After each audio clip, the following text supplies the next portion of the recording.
नमस्कार दोस्तों, स्वागत है आपका आज के मुख्य समाचारों में। जी हां दोस्तों, आपको यहां पर देखने को मिलेंगी सुबह से लेकर शाम तक की तमाम बड़ी खबरें मुख्य समाचार ब्रेकिंग न्यूज अपडेट्स के रूप में। तो चलिए दोस्तों, जान लेते हैं आज की पहली बड़ी खबर। प्रधानमंत्री बोले, बड़े बड़े सत्ताधारी जेल में, सुप्रीम कोर्ट से उन्हें जमानत नहीं मिली, इन बेईमानों ने जो धन लूटा है वो गरीबों को लौटाऊंगा। जी हां दोस्तों, लोकसभा चुनाव के ऐलान के बाद प्रधानमंत्री मोदी ने रविवार 31 मार्च को यूपी के मेरठ में पहली रैली को संबोधित किया। उन्होंने कहा कि इन लोगों ने मिलकर एक इंडी गठबंधन बनाया है, इनको लगता है कि मोदी इनसे डर जाएगा, लेकिन मेरे लिए मेरा भारत मेरा परिवार है। पीएम ने कहा कि आज बड़े बड़े भ्रष्टाचारी सलाखों के पीछे हैं, उन्हें सुप्रीम कोर्ट से भी जमानत नहीं मिल रही है। इन बेईमानों ने जो धन लूटा है वो गरीबों को वापस लौटाऊंगा। देश ने 10 साल में विकास का ट्रेलर देखा है। ये चुनाव सरकार बनाने के लिए नहीं, देश बनाने के लिए है। आपने देखा है कि ब्रज में कान्हा राधा होली खेलते हैं, इस बार अवध में रामलला ने भी खूब होली खेली। वहीं दोस्तों, प्रधानमंत्री मोदी ने करीब 45 मिनट तक भाषण दिया। उन्होंने राम राम से भाषण शुरू किया और भारत माता की जय पर खत्म किया। इसके बाद दोस्तों, जान लेते हैं अगली खबर। पीएम मोदी बोले, कांग्रेस ने कच्चा थीव द्वीप श्रीलंका को दिया, कहा 75 साल से देश की अखंडता कमजोर कर रहे हैं, उन पर भरोसा नहीं कर सकते। जी हां दोस्तों, पीएम मोदी ने रविवार को कहा कि कांग्रेस ने भारत के रामेश्वरम के पास मौजूद कच्चा थीव द्वीप श्रीलंका को सौंप दिया था। हर भारतीय इससे नाराज है और यह तय हो गया है कि कांग्रेस पर भरोसा नहीं किया जा सकता। पीएम ने कच्चा द्वीप पर एक आरटीआई रिपोर्ट का हवाला देकर सोशल मीडिया पर यह बात कही। इस आरटीआई रिपोर्ट में बताया गया है कि 1974 में इंदिरा गांधी की सरकार ने इस द्वीप को श्रीलंका को गिफ्ट कर दिया था। प्रधानमंत्री ने अपनी पोस्ट में कहा कि कांग्रेस पिछले 75 साल से भारत की एकता और अखंडता को कमजोर करने का काम करती आ रही है। दरअसल दोस्तों, आपको बता दें, 1902 से पहले रामनाथपुरम साम्राज्य का इस द्वीप पर शासन था। 1902 में अंग्रेजों ने इस द्वीप को कब्जे में लेकर इसे पट्टे पर रामनाथपुरम साम्राज्य को दे दिया था। 1913 में द्वीप को लेकर भारत सरकार के सचिव और रामनाथपुरम के राजा के बीच एक और समझौता हुआ। 1974 में इंदिरा गांधी ने तब श्रीलंका के राष्ट्रपति श्री माओ भंडार नायके के साथ समझौता करके द्वीप श्रीलंका को सौंप दिया था। 1991 में तमिलनाडु विधानसभा ने एक प्रस्ताव पारित कर केंद्र से इस द्वीप को वापस लेने की मांग की थी। 2008 तमिलनाडु की तत्कालीन सीएम जयललिता ने सुप्रीम कोर्ट में कच्चा द्वीप समझौता रद्द करने की भी मांग की थी। इसके बाद दोस्तों, जान लेते हैं अगली बड़ी खबर। दिल्ली में इंडिया की रैली, गठबंधन ने 5 मांगे रखी। राहुल गांधी बोले, मोदी मैच फिक्सिंग कर रहे, खड़गे ने बीजेपी को जहर बताया। जी हां दोस्तों, दिल्ली के रामलीला मैदान में 31 मार्च को इंडिया ब्लॉक की लोकतंत्र बचाओ महारैली हुई। लोकसभा चुनाव से पहले विपक्षी गठबंधन की यह पहली बड़ी रैली है। इसमें सोनिया गांधी, प्रियंका गांधी वाड्रा, राहुल गांधी, उद्धव ठाकरे, अखिलेश यादव, सीताराम येचुरी, महबूबा मुफ्ती, फारूक अब्दुल्ला के अलावा अरविंद केजरीवाल की पत्नी सुनीता और हेमंत सोरेन की पत्नी कल्पना पहुंची। इसके अलावा गठबंधन के अन्य नेता भी इसमें शामिल हुए। यह रैली दोस्तों करीब 3 घंटे तक चली, जिसमें गठबंधन के 21 नेताओं ने जनसभा को संबोधित किया। राहुल गांधी ने कहा कि नरेंद्र मोदी जी इस चुनाव से पहले ही मैच फिक्सिंग की कोशिश कर रहे हैं। उन्होंने हमारी टीम से 2 खिलाड़ियों को अरेस्ट करके अंदर कर दिया। वहीं कांग्रेस अध्यक्ष मल्लिकार्जुन खड़गे ने बीजेपी आरएसएस की तुलना जहर से की है। अंत में प्रियंका गांधी ने इंडिया गठबंधन की तरफ से 5 मांगे रखी, जिनमें जांच एजेंसियों के दुरुपयोग पर रोक और गिरफ्तार विपक्षी नेताओं की रिहाई की मांग शामिल है। चलिए दोस्तों, जान लेते हैं इसके बाद अगली खबर। कच्चा थीव पर छिड़ा सियासी संग्राम, प्रधानमंत्री मोदी ने कांग्रेस पर साधा निशाना तो खड़गे बोले, 10 साल में वापस क्यों नहीं लिया। जी हां दोस्तों, प्रधानमंत्री मोदी ने रविवार को कच्चा थीव आयरलैंड के मुद्दे पर कांग्रेस पर निशाना साधा और आरोप लगाया कि उसकी सरकार में मां भारती का एक अंग कट गया। ऐसे में दोस्तों, मल्लिकार्जुन खड़गे ने पलटवार करते हुए कहा है कि 10 साल के शासन में इसे वापस क्यों नहीं लिया गया। कांग्रेस अध्यक्ष मल्लिकार्जुन खड़गे ने आरोप लगाया कि चुनाव से पहले संवेदनशील मुद्दा उठाना उनकी हताशा को दर्शाता है। प्रधानमंत्री ने रविवार को अपने आधिकारिक एक्स हैंडल और फिर उत्तर प्रदेश के मेरठ रैली में रैली के दौरान कच्चा थीव आयरलैंड के मुद्दे पर कांग्रेस और इंडिया गठबंधन पर जमकर निशाना साधा था। इसके बाद दोस्तों, जान लेते हैं अगली खबर।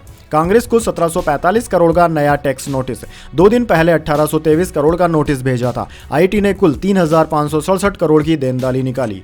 जी हां दोस्तों, कांग्रेस को इनकम टैक्स डिपार्टमेंट ने नया नोटिस दिया है। इसमें 2014 से 2017 के लिए 1745 करोड़ रुपए के टैक्स की डिमांड रखी गई है। इस नए नोटिस के साथ कांग्रेस पर टैक्स डिमांड बढ़कर 3567 करोड़ रुपए हो गई है। न्यूज एजेंसी पीटीआई के मुताबिक 2014-15 के लिए 663 करोड़ रुपए, 2015-16 के लिए 664 करोड़ रुपए और 2016-17 के लिए 417 करोड़ रुपए का टैक्स डिमांड नोटिस कांग्रेस को भेजा गया है। कांग्रेस से जुड़े सूत्रों का दावा है कि आईटी विभाग ने राजनीतिक दलों को मिलने वाली टैक्स रिबेट खत्म कर दी है और पूरे कलेक्शन के लिए पार्टी पर टैक्स लगा दिया है। रिपोर्ट्स में यह भी कहा गया है कि जांच एजेंसी ने छापे में कांग्रेसी नेताओं से जब्त की गई डायरियों की थर्ड पार्टी को लेकर हुई एंट्रीज पर भी टैक्स लगाया है। इसके बाद दोस्तों जान लेते हैं अगली खबर। राशन कार्ड पर मुफ्त में मिलेगी ब्रांडेड शराब, प्रत्याशी ने किया चुनावी वादा।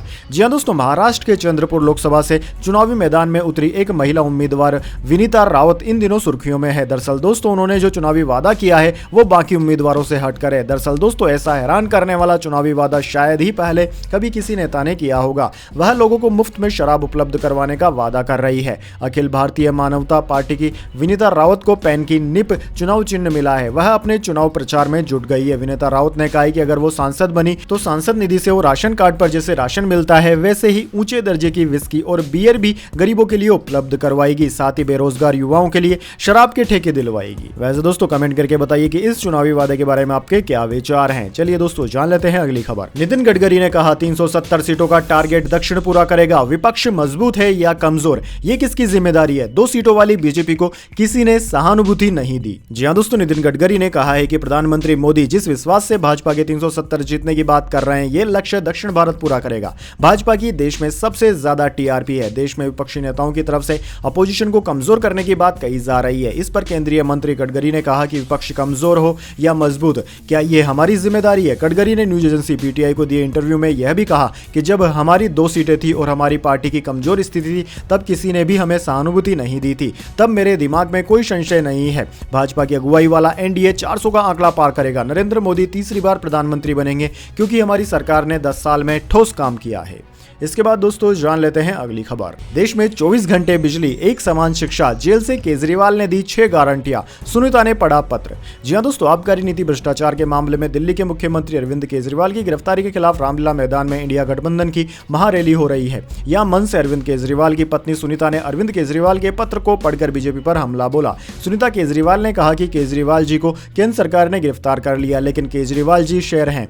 जेल से केजरीवाल ने आपके लिए संदेश भेजा है। उन्होंने कहा है कि मैं आपसे वोट नहीं मांग रहा, मैं आपसे किसी को हराने या जिताने को नहीं बोल रहा हूं। जब कुछ नेता सुबह शाम लच्छेदार भाषण देते हैं, देश लूटने में लगे रहते हैं तो भारत मां को बहुत गुस्सा आता है। ऐसे लोगों को भारत मां से सख्त नफरत है। आइए एक नया भारत बनाते हैं जहां हर किसी को खाना मिलेगा, रोजगार मिलेगा, कोई गरीब नहीं होगा, हर एक को अच्छी शिक्षा मिलेगी, हर बीमार को अच्छा इलाज मिलेगा, चाहे वो अमीर हो या गरीब हो। इसके बाद दोस्तों जान लेते हैं अगली खबर। सुप्रिया बोली भाजपा शरद पवार को खत्म करना चाहती है। बारामती से मेरे खिलाफ भाभी सुनेत्रा को उतारना उनकी चाल, वो मेरी मां जैसी। जी हां दोस्तों, एनसीपी शरद गुट की सांसद सुप्रिया सुले ने रविवार को कहा कि बीजेपी शरद पवार को राजनीतिक रूप से खत्म करना चाहती है। बारामती लोकसभा सीट से उनके खिलाफ भाभी सुनेत्रा पवार को उतारना भाजपा की चाल है। सुप्रिया ने कहा कि सुनेत्रा मेरे बड़े भाई अजित पवार की पत्नी है और बड़ी भाभी को मां समान माना जाता है। पवार परिवार के अंदर की लड़ाई से भाभी सुनेत्रा के प्रति मेरा सम्मान कम नहीं होगा, वह हमेशा मेरे लिए मां जैसी रहेंगी। एनसीपी अजीत गुट ने 30 मार्च को डिप्टी सीएम अजित पवार की पत्नी सुनेत्रा को बारामती से अपना उम्मीदवार घोषित किया था। इस सीट से एनसीपी शरद गुट ने शरद पवार की बेटी सुप्रिया सुले को टिकट दिया है। इसके बाद दोस्तों जान लेते हैं अगली खबर। राष्ट्रपति ने आडवाणी को घर जाकर भारत रत्न दिया। पीएम मोदी, उपराष्ट्रपति धनखड़ मौजूद रहे। कल 4 शख्सियतों को सम्मानित किया गया था। जी हां दोस्तों, भाजपा के वरिष्ठ नेता लालकृष्ण आडवाणी को देश का सर्वोच्च नागरिक सम्मान भारत रत्न दिया गया। राष्ट्रपति द्रौपदी मुर्मू ने उनके घर जाकर उन्हें भारत रत्न से सम्मानित किया। इस मौके पर प्रधानमंत्री मोदी, उपराष्ट्रपति जगदीप धनखड़, गृह मंत्री अमित शाह और पूर्व उपराष्ट्रपति एम वेंकैया नायडू भी मौजूद थे। न्यूज एजेंसी एएनआई ने बताया कि आडवाणी के खराब स्वास्थ्य के कारण यह फैसला लिया गया। प्रधानमंत्री मोदी ने 3 फरवरी को उन्हें भारत रत्न देने की घोषणा की थी। वे पूर्व प्रधानमंत्री अटल बिहारी वाजपेयी और भाजपा के संस्थापक सदस्य नानाजी देशमुख के बाद यह सम्मान पाने वाले भाजपा और आरएसएस से जुड़े तीसरे नेता हैं। इसके बाद दोस्तों जान लेते हैं अगली खबर। तुम तो धोखेबाज हो, वादा करके भूल जाते हो। फिल्मी गाने से तेजस्वी ने पीएम पर कसा तंज। जदयू बोली तुम तो बड़े घपलेबाज हो। जी हां दोस्तों, दिल्ली में आयोजित इंडिया गठबंधन की रैली को संबोधित करते हुए तेजस्वी यादव ने मंच से गाने के अंदाज में प्रधानमंत्री मोदी पर निशाना साधा। उन्होंने गाना गाया, तुम तो धोखेबाज हो, वादा करके भूल जाते हो, रोज रोज मोदी जी ऐसा करोगे, जनता जो रूठ गई तो हाथ मलोगे। दरअसल दोस्तों, सीएम अरविंद केजरीवाल की गिरफ्तारी को लेकर दिल्ली के रामलीला मैदान में रविवार को इंडिया गठबंधन की रैली हुई थी। इसी रैली में तेजस्वी यादव ने यह भाषण दिया।